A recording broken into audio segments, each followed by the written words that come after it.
Thanks so much for joining us here at 11. I'm John Adams.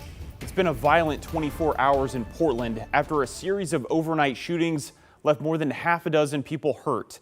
Portland Police Chief Bob Day addressed members of the media this afternoon after the flurry of violence. It's our top story tonight.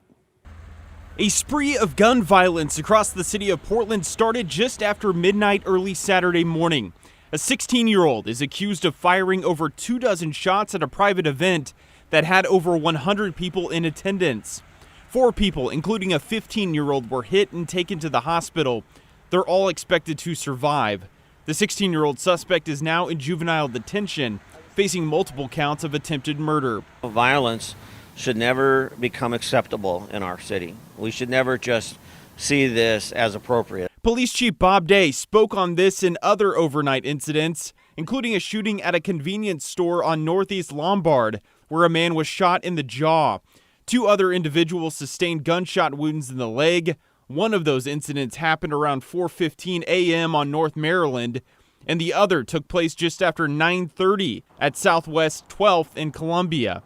The individuals shot in the leg are both expected to survive. Chief Day tells us the suspects got away in all 3 of these cases. Those investigations are ongoing. Obviously hoping to make arrests. They're being followed up on by our safety team that focuses on gun violence. The chief calling the night of violence disappointing and sad. There's a lot of mixed emotions, but primarily in my role as chief, it weighs heavy on me because I know this is not what Portland is or what Portland needs to be about. Portland homicide detectives are investigating the death of a man that happened in police custody.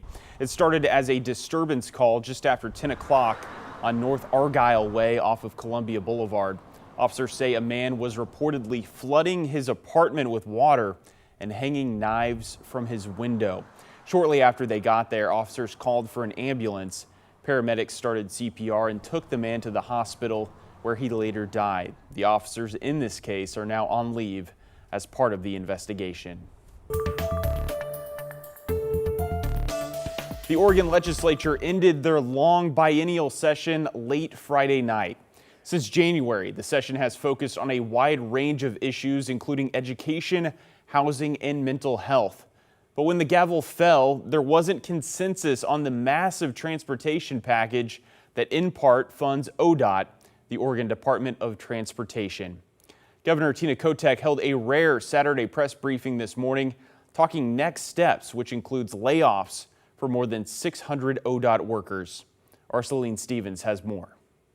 It was too big, it was too complicated, and I think that's what at the end of the day ran the calendar out. The giant transportation package, House Bill 2025, was pushed by Democrats to shore up funding to address Oregon's chronic transportation funding challenges, but Republican lawmakers called it the largest tax hike in state history. It died Friday in session. And their best idea was to crush Oregonians with more costs and more taxes.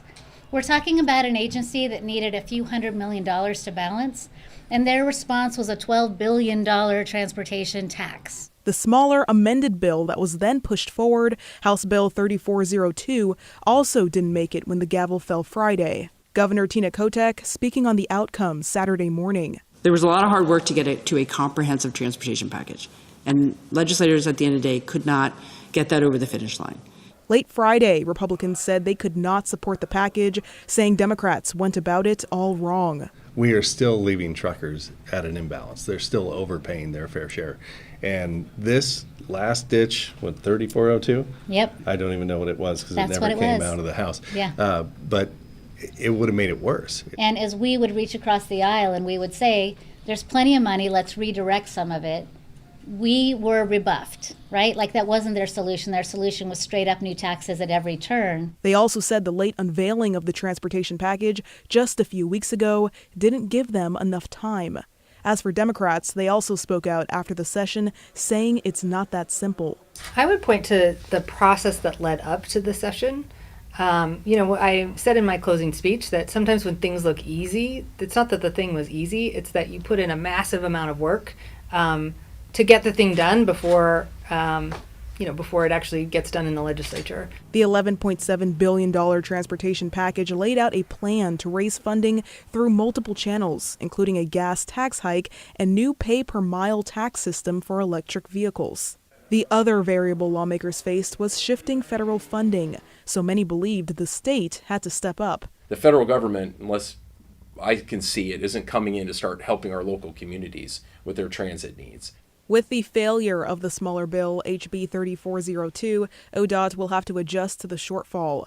They released this statement Saturday, stating that since last summer, ODOT has broadly shared that if the legislature did not address this shortfall during this legislative session, deeper cuts would have to start in the 2025 to 2027 biennium. They added that next week, ODOT will begin the layoff process. By the end of July, hundreds of positions will no longer be at ODOT. Still, Governor Kotek said there was hard and good work done during the session, with investments being made in mental health and addiction care, education, the homeless crisis, and dedicated funding for wildfires. But she had strong words directed at state GOP leaders. For whatever reason, people couldn't come together as Oregonians to fund that. And I will put that at the feet of the folks who could have made that happen. And that is the Republican leadership. As for what comes next, today's another day. Today's a new day.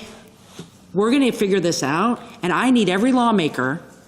I don't care how tired you are. I don't care what your vacation plans are. We are going to solve this. Celine Stevens, KGW News. Well, in response to the package's failure, ODOT says that Oregonians will soon experience a less reliable transportation system, but they will do the best they can to keep resources available to keep Oregonians safe. Well, new tonight, we heard from Republican House Minority Leader Representative Christine Drazen, who continues to push back on the claims Governor Kotek made in response to the legislative session. She says Republicans made multiple attempts to negotiate a balanced budget for ODOT. She says because of that, the package's failure falls squarely on the governor. If I ask about it, she tells me that she is not leading on that issue. She's deferring to legislative leadership on that. That is not actual leadership. She doesn't get to come back after the session closes up and blame House Republicans. She is the governor of our state. She has single party control. She also accuses the governor of fear-mongering when it comes to potential ODOT layoffs. We didn't have any issues. Parking down here is crazy, but yeah, we didn't have any issues at all. I love what it's bringing to Portland. It's bringing new acts in, it's bringing more down to all of the eateries and everything, which I think is amazing. Portland's cleaning up, it's looking good again, I like it. A crowded downtown Portland as tens of thousands of people descended on Providence Park to see Post Malone and Jelly Roll. While you heard, parking got a little messy, but in a first, people's tickets also doubled as fare for TriMet buses and the MAX, as well as Portland Streetcar. All right, now we're going to take a live look inside Providence Park. We can't share any audio of the concert, but you can still see the show is going strong right now. Some lights, some smoke, and a lot of people in Providence Park right now. Officials estimate around 30,000 people are there. Let's turn now to meteorologist Joe Ranieri. Joe, definitely some great weather for a show tonight. What can people expect on Sunday? Even better conditions out there. And I went up to the KGW weather deck to listen to some of the concert earlier tonight. And granted, a little muffled being a couple blocks away, but gorgeous scene out there. Hopefully they have a few more acts come through this summer that we can check out. But for tomorrow, John, we're going to be looking at temperatures right around 90 degrees. Clear skies all day. Again, highs jumping above average by about 17 degrees. Anywhere in the upper 80s to low 90s will be the daytime high tomorrow, and gradually seeing temperatures warm up a little bit heading into Monday. As we look at futurecasts, we'll put the graph model into motion. We're looking at clear skies again from beginning to end tomorrow. You're just waking up to a bunch of sunshine. You're going to go to bed with a lot of clear skies. There will be a little hiccup at times with some clouds increasing early tomorrow or early this week along the Oregon coast. But for the most part, we're looking at clear skies and mild temperatures on your Saturday night. Lots of sunshine and getting hot tomorrow, but it's going to be a very nice run of summer heat. That's something we haven't seen so far for the first week of summer, but that's about to change over the next couple of days. And we'll talk more about that and also let you know what we're looking at for the 4th of July coming up. All right, Joe, a lot of people want to know. We'll see you then. And we are less than a week out until the 4th of July. And in Washington, the legal sale of fireworks has kicked off today. This was the scene at Mean Gene Fireworks in Vancouver, where people were taking advantage of some early bird sales. We spoke to Mean Gene himself, who told us safety remains a top focus of his every year. One of the big things that we're focusing on this year is disposal, because people can do everything right and then throw their used fireworks in a can or something, and they may smolder, and when everybody's asleep they catch on fire, and then you have a big problem. So we're encouraging everybody to wet everything down well before they dispose of them. And he reiterated that fireworks are designed with safety in mind, but only if they are used as directed.